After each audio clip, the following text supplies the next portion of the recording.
Hello everyone and welcome to my YouTube channel.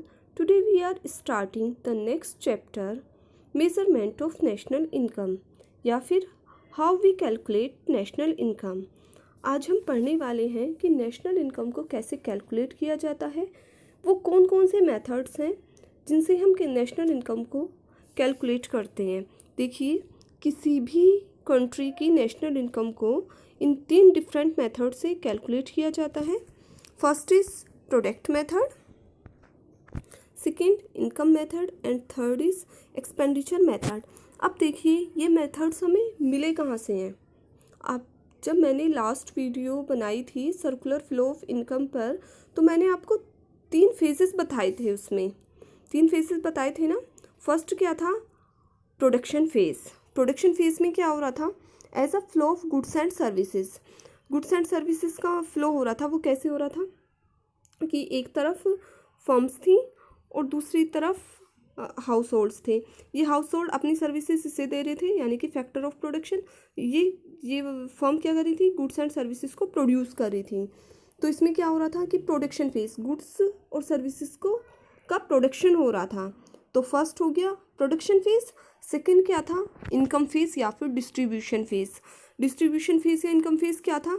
जहाँ पर as a flow of income, जहाँ पर income का फ्लो हो रहा था, यानी कि जो हाउस होल्ड्स ने अपने फैक्टर्स दिए हैं फर्म्स को, तो फर्म्स क्या कर रही थी?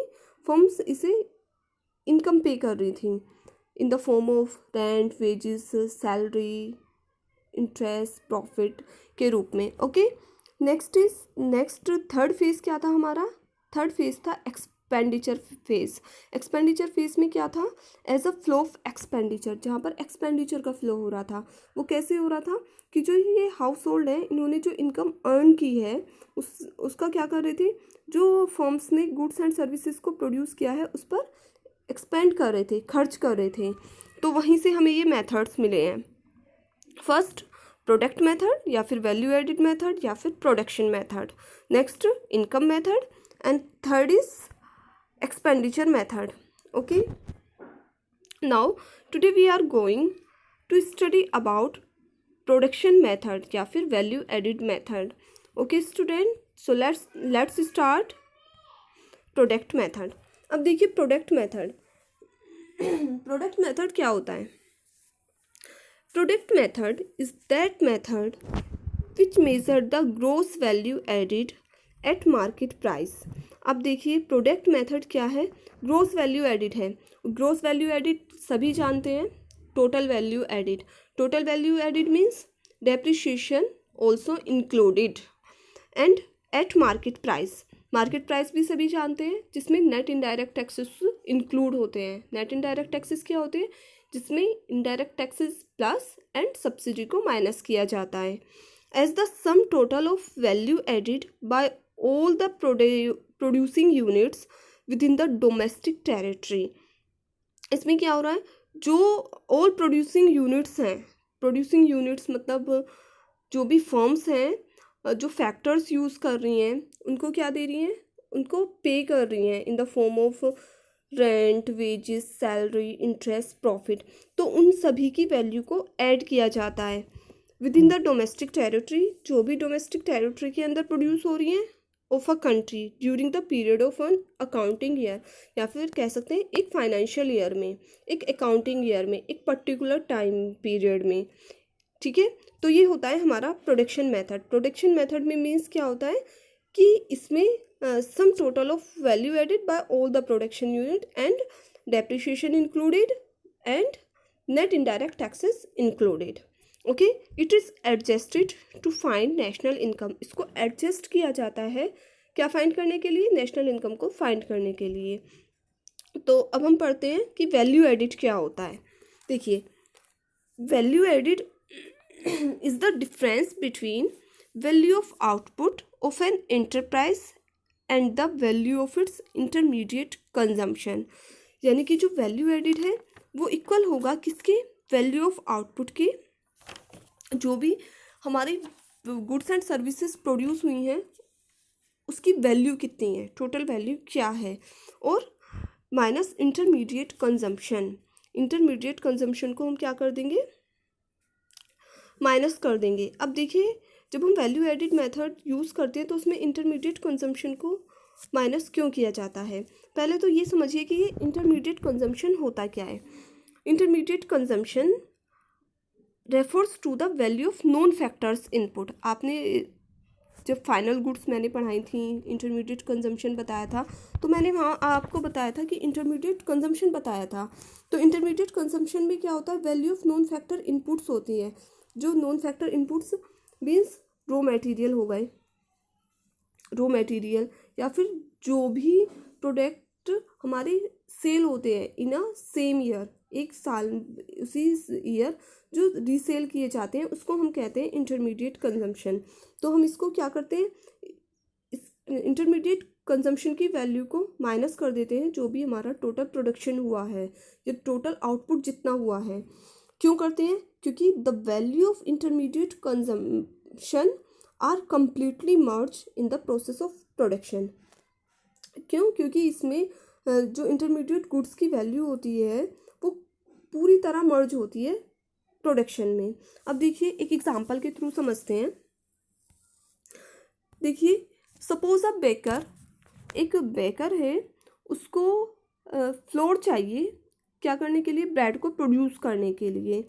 एक बेकर को क्या चाहिए, फ्लोर चाहिए। अब फ्लोर उसे कहाँ से मिलेगा, उसको मिलेगा फार्मर से या फिर मिल से। तो जो फ्लोर की वैल्यू है वो है 1000 रुपीज़। जो आटा उसको मिला है उसकी वैल्यू 1000 है। अब देखिए इसके आटे की फ्लोर की वैल्यू 1000 है। अब इसने क्या किया, जो बेकर था उसने इसको कन्वर्ट किया ब्रेड में और सेल कर दिया ब्रेड कितने में, 1400 में, 1400 में सेल कर दिया।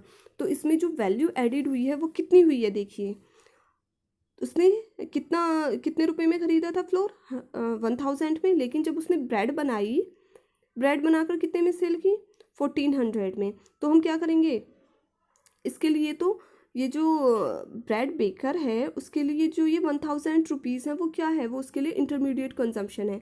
क्यों है, क्योंकि वो as a raw material use कर रहा है ब्रेड को प्रोड्यूस करने के लिए। तो हम कैसे निकालेंगे वैल्यू एडिड, 1400 माइनस 1000, तो हमारी कितनी आ गई, वैल्यू एडिड हो गया हमारा 400। तो ये होता है हमारा वैल्यू एडिड। अब देखिए the term that is use to denote the net consumption made by a firm या फिर bread baker is called is value added. यानी कि जो नेट कंट्रीब्यूशन है उसका कितना कंट्रीब्यूशन है जो उसने अचीव किया। ये 400 तो उसका नेट है क्योंकि 1000 में तो उसने फ्लोर को परचेज किया था। Okay student,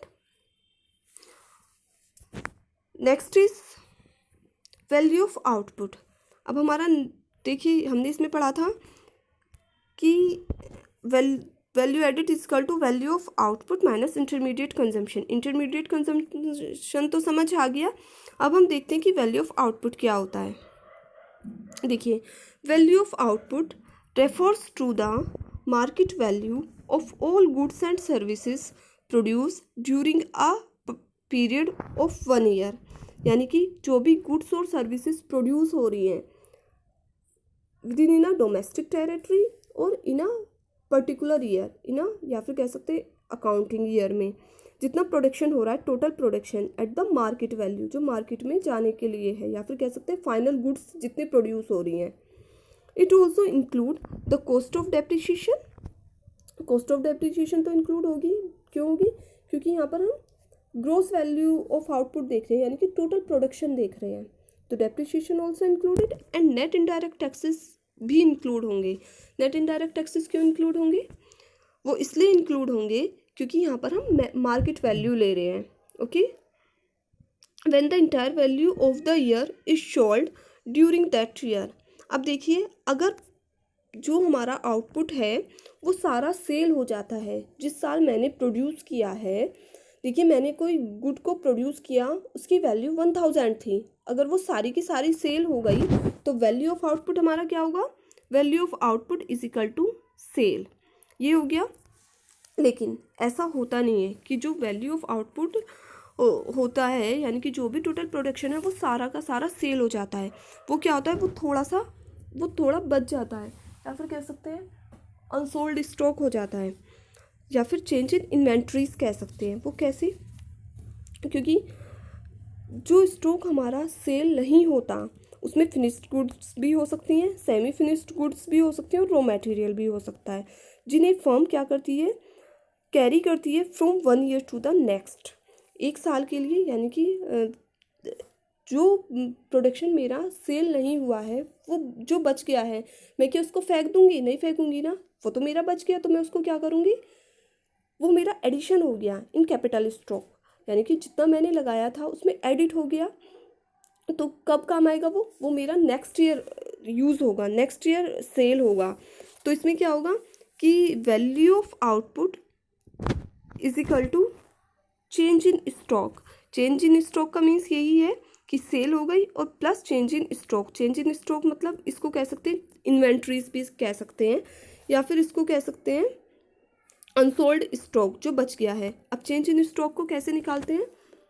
closing stock minus opening stock, closing stock minus opening stock. अब देखिए ये होता, एक एग्जांपल के थ्रू समझते हैं हम। क्या हुआ कि मैंने कोई गुड्स प्रोड्यूस की, उसकी जो वर्थ थी वो कितनी थी, वो 1000 थी। कितनी थी? 1000 थी।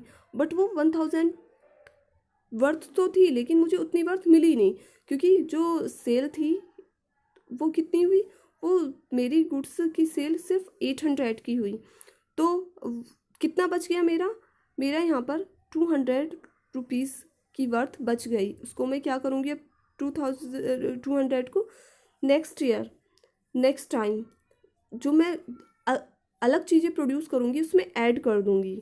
तो क्या होगा, चेंज इन स्टॉक क्या होगा, closing stock minus opening stock, या फिर कह सकते हैं production of the firm during the year. जो भी एक फर्म ने प्रोडक्शन किया है एक ईयर में, एंड सेल ऑफ, माइनस कर देंगे हम किसको, जो सेल हुई है चीज़ें। ओपनिंग स्टॉक क्या होगा, sale of firm during the year, मतलब कि जो सेल हुई हैं, जैसे 1000 मेरा क्लोजिंग स्टॉक था और ओपनिंग स्टॉक कितना था, 800, तो मेरा चेंज इन स्टॉक कितना हो गया, 200। इसको हम एज अ कैपिटल भी मान सकते हैं। कैपिटल क्यों कह सकते हैं, क्योंकि addition to the stock of capital of a firm is known as investment. Change in stock को एज ए इन्वेस्टमेंट भी काउंट कर सकते हैं। क्यों कर सकते हैं, क्योंकि हमें पता है कि जब हम एडिट करते हैं कैपिटल स्टॉक में, एडिशन यानी कि फॉर एग्जांपल मैंने कोई बिजनेस शुरू किया, उसमें मैंने क्या किया,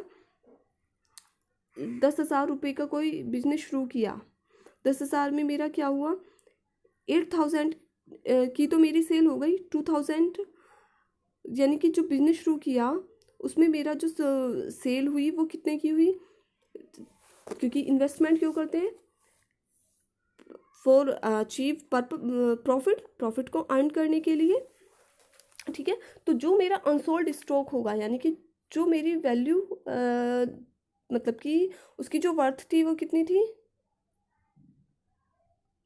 ओके, वर्थ कितनी हो गई उसकी, 8,000 हो गई। तो ये जो मेरा 2,000 रुपीज़ होंगे वो क्या होंगे, वो अनसोल्ड स्टॉक होंगे, या फिर चेंज इन स्टॉक कह सकते हैं, या फिर इन्वेंट्री कह सकते हैं, ओके। अब दूसरा मेथड क्या है जिससे हम वैल्यू ऑफ आउटपुट निकाल सकते हैं। आपने देखा होगा जो इस वैल्यू ऑफ आउटपुट होगा वो क्या होगा कि क्वांटिटी कितनी है, क्वांटिटी यानी कि प्रोडक्शन कितनी क्वांटिटी प्रोड्यूस हुई है इनटू प्राइस, तो और उसका प्राइस क्या है, तो भी मुझे ये वैल्यू ऑफ आउटपुट मिल जाएगा, ओके स्टूडेंट। अब देखिए, value of output can also be estimated in the following veg, या फिर इन 2 वेज। 2 वेज हैं जिनके द्वारा हम वैल्यू ऑफ आउटपुट को एस्टिमेट कर सकते हैं। First is by taking the sum total of cost component of output. एक है कॉस्ट कंपोनेंट, जो हम आउटपुट प्रोड्यूस कर रहे हैं उसकी कॉस्ट कितनी आ रही है। नेक्स्ट है हमारा by adding sales and change in stock, ठीक है। इसकी तो हम पीछे अभी बात कर चुके हैं, लास्ट स्लाइड में अभी हमने बात की कि सेल्स क्या है और चेंज इन स्टॉक क्या है। अब हम देखते हैं कि कॉस्ट कंपोनेंट से कैसे हम वैल्यू ऑफ आउटपुट को मेज़र करते हैं, एस्टिमेट करते हैं। देखिए, value of output is equal two factor payments. जब वैल्यू ऑफ आउटपुट है तो हमने हमारा प्रोडक्शन कहाँ से मिला, जब हमने फैक्टर्स लगाए उस गुड्स को प्रोड्यूस करने के लिए।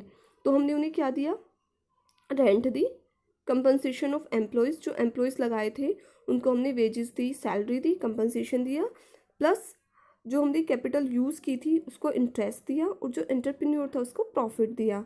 तो ये क्या होगा, ये उसकी कॉस्ट ही तो है, plus intermediate consumption. Intermediate consumption अभी पढ़ा है हमने, जो हमने अपने प्रोडक्ट को बनाने के लिए रॉ मटेरियल यूज़ किया। तो हमने क्या किया, इंटरमीडिएट कंजम्पशन भी हमारी कॉस्ट है तो वो प्लस कर लिया, प्लस डेप्रिसिएशन, जो भी हमने मशीनरी यूज़ की है, जो भी फिक्स्ड स्टॉक है जो हम यूज़ कर रहे हैं, तो ये क्या होगा, कैपिटल लॉस जो हो रहा है हमारा, डेप्रिसिएशन भी इंक्लूड होगा, plus net indirect taxes. Net indirect taxes क्यों इंक्लूड होंगे, क्योंकि हम मार्केट वैल्यू के अकॉर्डिंग अपना वैल्यू ऑफ आउटपुट देख रहे हैं, ठीक है। तो इसमें हमारे इनडायरेक्ट टैक्सेस इंक्लूड हो जाएंगे, और जो सब्सिडीज़ वगैरह मिलती है वो माइनस हो जाएगी। तो यहाँ से मिल जाएगा हमें वैल्यू ऑफ आउटपुट। अब वैल्यू ऑफ आउटपुट हमने लास्ट देखिए, by taking sales and change in stock से तो हमने निकाल ही लिया था, sales plus change in stock, और इसके अकॉर्डिंग हमारा ये हो गया। अब देखिए, अगर हमें सेल्स को फाइंड आउट करना है कि सेल्स कितनी हुई है, सेल्स को फाइंड आउट करने के लिए क्या करेंगे कि वैल्यू ऑफ आउटपुट हमें पता है क्या होता है, sales plus change in stock, और कॉस्ट कंपोनेंट्स के अकॉर्डिंग हमारा मतलब कि जो आउटपुट है वो कितना हुआ है, सारा ये factor payments plus intermediate consumption plus depreciation plus net indirect taxes, ठीक है। दोनों को इक्वल रखेंगे क्योंकि दोनों इक्वल ही हैं, एक जैसे हैं।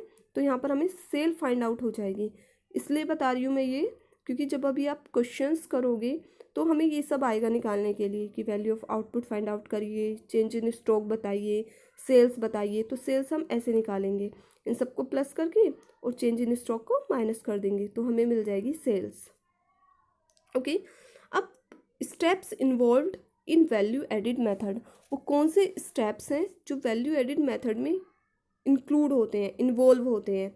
First is GVA at market price of primary sector. आपको पता ही होगा कि हर इकोनॉमी के ऑल प्रोडक्शन यूनिट्स जो होती हैं with in the domestic territory are classified into 3 broad sector. 3 sectors में हम डिवाइड करते हैं जो भी प्रोडक्शन हो रहा है।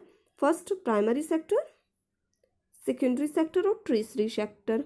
प्राइमरी सेक्टर क्या होता है, जो गुड्स को प्रोड्यूस करता है बाय एक्सप्लॉइटिंग नेचुरल रिसोर्सेज, जो नेचुरल रिसोर्सेज हैं उनको एक्सप्लॉइट करके, जैसे फॉर एग्जांपल एग्रीकल्चर हो गया, फॉरेस्ट्री हो गया, फिशिंग हो गया, माइनिंग हो गया, ये सारे ही क्या हैं, ये प्राइमरी सेक्टर के पार्ट्स हैं। Okay, plus gross value added at market price of secondary sector, जो भी ग्रोस वैल्यू एडिड होगी यानी कि total value addition of secondary sector. Secondary sector भी सभी जानते हैं। सेकेंडरी सेक्टर में क्या होता है, इसमें वो प्रोड्यूसिंग यूनिट्स आती हैं जो converting one good into another good, ठीक है, जो एक गुड से दूसरी गुड में कन्वर्ट करती हैं। इसको हम कह सकते हैं मैन्युफैक्चरिंग सेक्टर, या फिर जिसमें हम construction, electricity generation, water supply वगैरह आदि को पढ़ते हैं, तो वो होता है हमारा सेकेंडरी सेक्टर। एंड ट्रिशरी सेक्टर क्या होता है, ट्रिशरी सेक्टर वो होता है जो प्रोड्यूस करता है सर्विसेज को, जैसे ट्रांसपोर्ट, कम्युनिकेशन, ट्रेड, कम्युनिटी, ये सब हमारा आएगा ट्रिशरी सेक्टर में। तो इसमें ये हमारा फर्स्ट जो है कि identification and classification of production units. हम जब वैल्यू एडिट में फर्स्ट हमारा जो स्टेप होगा यही इंक्लूड होगा कि हम आइडेंटिफाई करेंगे प्रोडक्शन यूनिट्स को कि वो प्राइमरी सेक्टर की है, सेकेंडरी सेक्टर और ट्रिशरी सेक्टर, तो सारी ही प्लस हो जाएंगी क्योंकि ओके। नेक्स्ट स्टेप कौन सा होगा, estimation of gross domestic product at market price. देखिए हम इसमें क्या करेंगे, हम एस्टिमेट करेंगे कि gross domestic product at market price क्या है। ओके, ये तो आपने लास्ट जब मैंने आपको पढ़ाया था national income and related aggregates, तो इन डेप्थ बताया था कि ये जीडीपी एट मार्केट प्राइस क्या है। ओके, अब हमें क्या करेंगे, डोमेस्टिक इनकम को कैलकुलेट करेंगे, या फिर कह सकते हैं net domestic product eight factor price. तो इसमें हम क्या करेंगे, इसमें हम जीडीपी एट मार्केट प्राइस से डेप्रिसिएशन को माइनस कर देंगे और नेट इनडायरेक्ट टैक्सेस माइनस कर देंगे, तो हमें डोमेस्टिक इनकम मिल जाएगी। नेक्स्ट हम एडजस्ट करते हैं, मैंने आपको फर्स्ट स्लाइड में बताया कि हम नेशनल इनकम को फाइंड आउट कैसे करते हैं वैल्यू एडिड मेथड से, तो वो ये सारा प्रोसीजर है। इसमें हम क्या करेंगे, जो हमें अब net domestic product eight factor cost मिला है उसमें net factor income from abroad plus कर देंगे। अब देखिए net factor income from abroad भी मैंने आपको बताया था कि लास्ट स्लाइड में ये क्या होती है, ठीक है। तो हम इसको प्लस कर देंगे तो हमें नेशनल इनकम मिल जाएगी। आई होप आपको ये पूरा अच्छे से समझ आ गया होगा कि हमारा वैल्यू एडिड मेथड क्या है, वैल्यू ऑफ आउटपुट क्या है, नेक्स्ट चेंज इन स्टॉक क्या है, सेल्स को कैसे फाइंड आउट करना है, और कौन कौन से स्टेप इन्वॉल्व होते हैं वैल्यू एडिड मेथड में। अब हम स्टडी करते हैं कि सिग्निफिकेंस, इसकी वैल्यू एडिड मेथड की सिग्निफिकेंस क्या है। ओके, देखिए, it is not the value of output but net value added eight factor cost by the producing unit. देखिए, इसमें सिर्फ और सिर्फ वैल्यू ऑफ आउटपुट को ही इंक्लूड नहीं किया जाता, बट इसके वैल्यू एडिड मेथड से ही हम नेशनल इनकम को भी या फिर net national product at factor cost को भी फाइंड आउट कर लेते हैं। Okay, next is it is net value added eight factor cost which is distributed among factor of production as remuneration for their contribution in the production process। इसकी एक significance ये भी है कि हम ये फाइंड आउट करते हैं कि जो भी हम फैक्टर्स यूज़ कर रहे हैं उनको कितना पेमेंट मिल रहा है, उनका रिम्यूनरेशन कितना है, तो ये भी फाइंड आउट होता है किससे, वैल्यू एडिड मेथड से। नेक्स्ट इज जो मोस्ट इम्पोर्टेंट है, value added approach avoid the problem of double counting. इसमें क्या होता है कि जो डबल काउंटिंग की प्रॉब्लम है उसको भी अवॉइड किया जाता है। वो कैसे, जैसे मैंने आपको एक एग्जांपल बताया था, जो ब्रेड बेकर वाला एग्जांपल बताया था, उसमें क्या था कि ब्रेड बेकर था, उसने फार्मर से क्या लिया, 1000 का फ्लोर ले लिया, ठीक है, और उसको क्या किया, उसको चेंज कर दिया ब्रेड में, तो वो कितने का सेल किया, वो 1400 का सेल किया।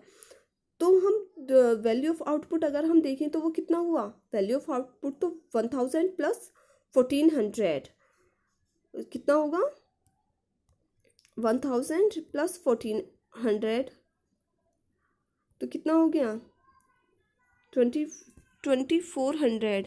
बट रियल में क्या होगा, रियल में जब हम वैल्यू एडिड मेथड करते हैं तो हम क्या करते हैं, हम जो ये 1000 रुपीज़ है उसको क्या करेंगे, माइनस कर देंगे। हम सिर्फ उसकी खुद का कंट्रीब्यूशन देखते हैं कि उसका खुद का कंट्रीब्यूशन कितना है। तो वैल्यू एडिड मेथड में हम क्या करेंगे, जिसमें हमारी वैल्यू एडिड कितनी आई थी, 400, तो हमारा जो कंट्रीब्यूशन है ब्रेड बेकर का वो कितना है, 1400 का है, सॉरी 400 का है। तो ये होगा हमारा, इसलिए ये डबल काउंटिंग की प्रॉब्लम को अवॉइड करती है। देखिए, अगर हम डबल काउंटिंग प्रॉब्लम अवॉइड नहीं करते तो वो हमारी जो नेशनल इनकम थी वो 2400 आ जाती, लेकिन ऐसा तो नहीं हुआ ना। तो उसमें कितना आया कि वैल्यू एडिशन कितना हुआ, वो 400 हुआ। Okay, next precautions regarding product method और वैल्यू एडिड मेथड। प्रिकॉशंस क्या होंगे, देखिए, value sale and purchase of second hand good is not accounted for. देखिए, जो भी सेकेंड हैंड गुड्स होंगी वो सेल या परचेज हो रही है, उनकी वैल्यू एडिड नहीं होगी। क्यों नहीं होगी, क्योंकि value of second hand goods is already accounted for during the year they were produce. वो इसलिए नहीं होगी क्योंकि जब वो प्रोड्यूस हो रही हैं, जिस समय वो प्रोड्यूस हुई उस टाइम पर उनकी वैल्यू ऐड हो गई थी नेशनल इनकम में। Okay, next, but commission earned on account of the sale and purchase of second hand goods. लेकिन जो वो कमीशन मिल रहा है गुड्स, सेकेंड हैंड गुड्स को सेल करने में और परचेज करने में पर जो कमीशन है वो इंक्लूड होगा। Okay, next, imputed value of production for self consumption is taken into account. देखिए, जो भी इम्प्यूटेड वैल्यू होगी, जो भी प्रोडक्शन होगा, हम सेल्फ कंजम्पशन के लिए कोई प्रोड्यूस कर रहे हैं, उसकी वैल्यू क्या होगी, वो इंक्लूड होगी। क्यों इंक्लूड होगी, these goods are like those produce for the market, इसलिए इंक्लूड होगी। हम ये अस्यूम कर लेते हैं कि अगर हमने सेल्फ कंजम्पशन के लिए गुड्स प्रोड्यूस किए हैं तो हमने खुद के लिए भी तो की। अगर हम नहीं प्रोड्यूस करते तो हमें वो मार्केट से क्या करनी पड़ती, परचेज करनी पड़ती। तो इसलिए जो भी सेल्फ कंजम्पशन के लिए प्रोडक्शन हो रहा है जिन गुड्स का, उनकी इम्प्यूटेड वैल्यू को हम ऐड करते हैं। Next, value of intermediate goods is not included in the estimation of value added. ठीक है, ये तो आपको समझ ही आ गया होगा। जो इंटरमीडिएट गुड्स की वैल्यू है उसको इंक्लूड नहीं करना है, because value of intermediate goods is reflected in the value of final goods, क्योंकि ये माना जाता है जो भी फाइनल गुड्स प्रोड्यूस हुई हैं वो उसमें इंटरमीडिएट गुड्स की वैल्यू इंक्लूड है। मैंने आपको बताया भी था, the value of intermediate goods is completely merged in final goods. Final goods में मर्ज होती है वैल्यू इंटरमीडिएट गुड्स की। Okay, next, services for self consumption are not considered while estimating value added. देखिए, अगर हम गुड्स प्रोड्यूस कर रहे हैं सेल्फ कंजम्पशन के लिए, उनकी तो वैल्यू इंक्लूड होगी, लेकिन जो सर्विसेज हम प्रोड्यूस कर रहे हैं फॉर सेल्फ कंजम्पशन वो इंक्लूड नहीं होगी। For example, services of housewife, जो हाउसवाइफ सर्विसेज कर रही है या फिर जो अपने बच्चों को खुद पढ़ा रहे हैं, ठीक है, तो वो वैल्यू इंक्लूड नहीं होगी। आई होप आपको ये पूरा वैल्यू एडिशन मेथड पूरा समझ आ गया होगा।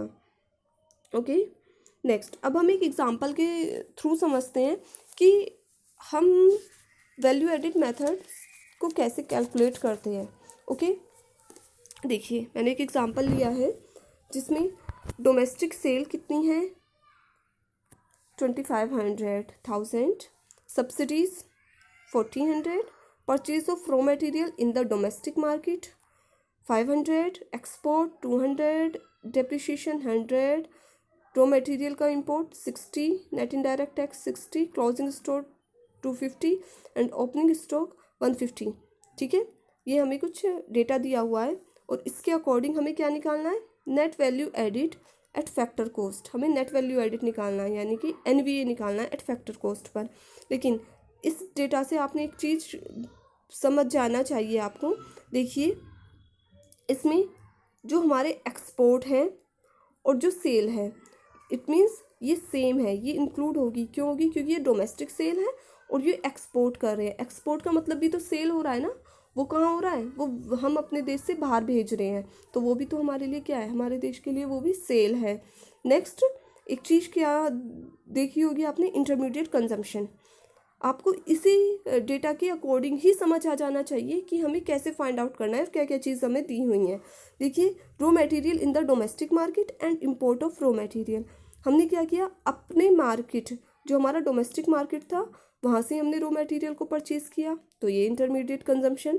और इम्पोर्ट ऑफ रॉ मटेरियल, जो हम इम्पोर्ट कर रहे हैं रॉ मटेरियल को, वो भी तो इंटरमीडिएट कंजम्पशन है, क्योंकि हम कोई विदेश से मशीनरी मंगा रहे हैं तो वो हमारे लिए, मशीनरी तो हमारी कैसी गुड होती है, फाइनल गुड्स होती हैं। ठीक है, जो भी हम रॉ मटेरियल यूज़ कर रहे हैं, इंपोर्ट कर रहे हैं अपनी गुड्स को प्रोड्यूस करने के लिए, तो वो भी क्या होगा, इंटरमीडिएट कंजम्पशन होगा।